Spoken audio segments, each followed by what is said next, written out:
Hello everyone. So now we'll go to one of the very important part of our course is to load the posts, which are uploaded by the user. Okay, so in this section of loading the posts, we will start from the backend server, and the first step will be to write a protocol in our backend development environment to load the posts. So first we're going to access.php, and here we will write our protocol. So it will be a new function. The new protocol, it will be a new function which will allow us to load a posts from the server. Okay, the function will be public function, so it means any class can load it, and the public function select posts.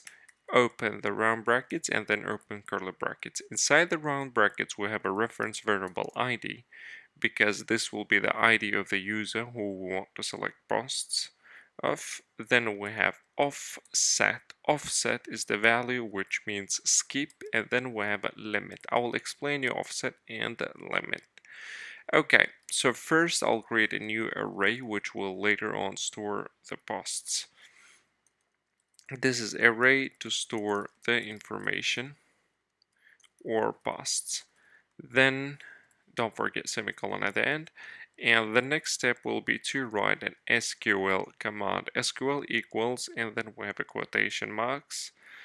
And here we gonna write select posts.id colon. Then we have posts.user underscore id colon posts.text colon posts.picture colon posts.date underscore created colon. Then here, let me do something for you. I'll just copy this SQL statement. We're going to our localhost, going to PHP my admin, and we're going to FB. So currently I have two users, which is Michael and another one Joseph, and I have 4 posts, which 3 of them belongs to one user and one post belongs to another user. So I'm going now to SQL command, and here I will paste what we were writing there.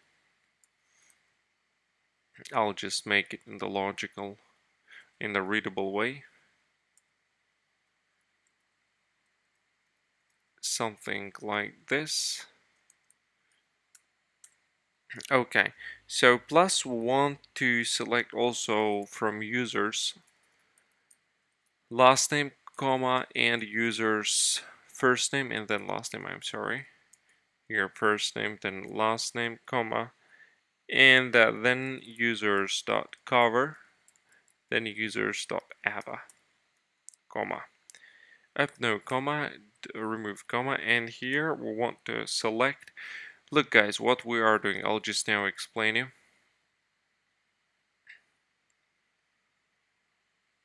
Structure. Okay, so we're writing SQL command to select the following columns. To select following columns. Posts.id means go to the posts table and select ID column. Select ID. That is the one. I'll just resize it for you. Yeah, so here are the columns. Select ID, select user ID, select text, select picture date created. Means select all the columns. Then select from users table first name, last name, cover Ava. That's it. Okay, here we need to write select it from posts database. These are the ones, and then we want these two tables to append them, to join them.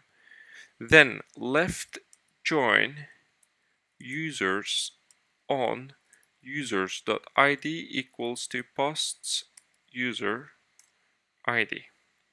Okay, I will just copy this block of code and I'll click go. So what we have done here, we have joined two tables together. So until here, till date created, this is posts table, and from here this is the users table, and we merge them based where the user ID will be equals to the ID in the users table. If you see that one, this is how we write it. Left join users table on where user ID will be equals to posts user ID. And what we can do here, minor manipulation, where we can write where posts dot user ID will be equals to 22. 22, I'll just copy this, you don't need to go there. 22, this is the ID of one of the users, which is having a 3 posts. Okay, so 22, and I will order it in by posts dot date created. Want to order it by descending dates, means the first will be the latest one, the latest uploaded. We want to limit it 1 and offset limit 100 and offset 0. Okay, so here it selected all posts where the user equals 22, where the user is having ID 22. 22, we have a user which is a Joseph James. That is the one ID. So when we go to posts here, he has a 3 posts. Okay, so what we do here, we select following columns. As you see here, one table, then a second table. Whenever there are two tables to be shown at the same time, they must be joined. So we select all of these from posts. This is the first part. Then what about the users? So then we'll write left join means join users table where user ID, user.id will be equals to posts.user ID. Means, let's say, I'll explain this expression.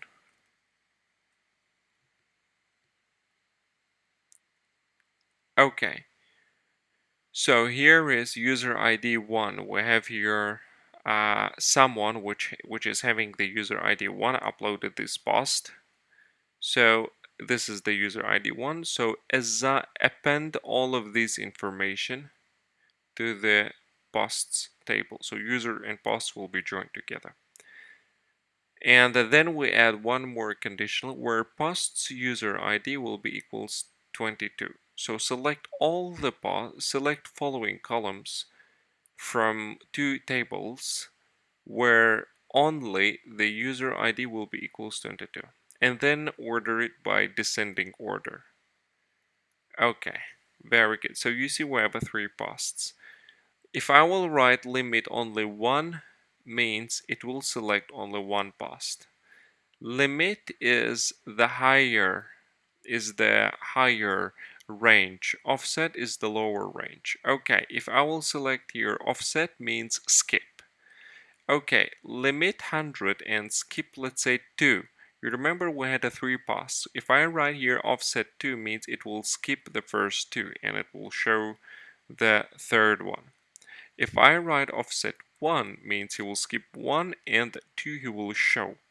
2 plus 1 is 3 and we have total 3 posts. So 1 means skip 1 and it will skip 1 and it will show us 2. Okay, I'll keep offset 0 means do not skip anything and limit 2. So show only 2 posts and here it shows 2 only. So this is exactly what we require. So I will copy this SQL command. I will come back to our NetBeans development environment and I will paste it here. So I will paste it here so we can be sure that this statement is something which really works. We'll just replace it with variable. So user ID 22 will be replaced with the ID variable. It depends which user. Maybe current user is having ID, let's say 77, or depends. Limit will replace with the limit variable. Offset will replace with the offset variable. Excellent. And don't forget to put here semicolon at the end. Okay, SQL command is written. Then we have a statement variable which will store the result of preparation. So we write this connection. So we are accessing current connection established with the database. Then we launch a function which is prepare SQL command for execution, and we put semicolon at the end. Here we are preparing SQL command to be executed, and then we store the result of preparation in statement variable. Great. So this is SQL command to be executed. Very good. Okay, let's say there can be some error happen, so we need to track it. We'll write if open and close round brackets and then open and close curly brackets. In the round brackets, we'll write here statement, and then in front of the statement we'll put exclamation mark. It means if there is no proper statement. This is what does it mean. Then we'll write a throw new exception, and exception we want to see the error of the statement. Statement arrow error. Okay, this means show error occurred while preparing the command. SQL command for execution. Okay, very good. So finally, if there are no errors, we want to execute it. Statement equals execute. Execute SQL command. And semicolon at the end. Very good. And then what we want to do is we want to get the result of the execution. We write statement arrow get underscore result means this will help us to retrieve results from the query or SQL command. And let's assign the result means whatever we get from here, let's assign it to certain variable, which is I will create a variable which with the name result, and it will store the result of this execution function, executed function. Very good. And then let's say it might return us, let's say 3 posts, 1 2 3, and for each of the posts we need to every single row we need to throw it back to the user. To do this, there is one method which is used in the while loop. Write while and open and close round brackets and then open and close curly brackets. In the round brackets, what we will do is we'll try to fetch every single associated row. So for that, we'll write result equals to fetch underscore associated row.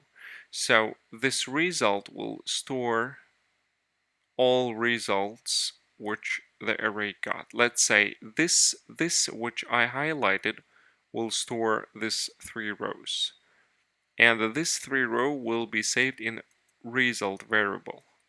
This 3 rows will be saved in the result variable. Now that's why if we execute a following function in the result variable, which is fetch associated row. So it will fetch every single row one by one. Okay, and what we do is every single row I would like to assign to a new variable which is raw. So this variable raw will keep every row one by one. Okay, and I want to assign this row one by one to the variable which is return we declared at the beginning here of the function. Return equals to raw.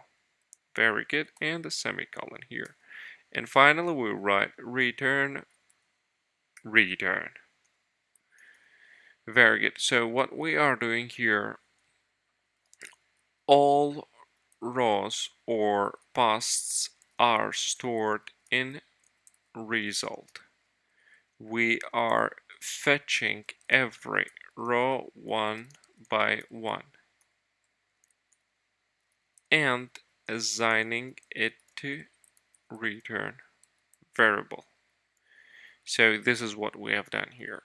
Okay, so this function is, we're done with this. Make sure that this function is reading correctly. So we can pause the video and check it out.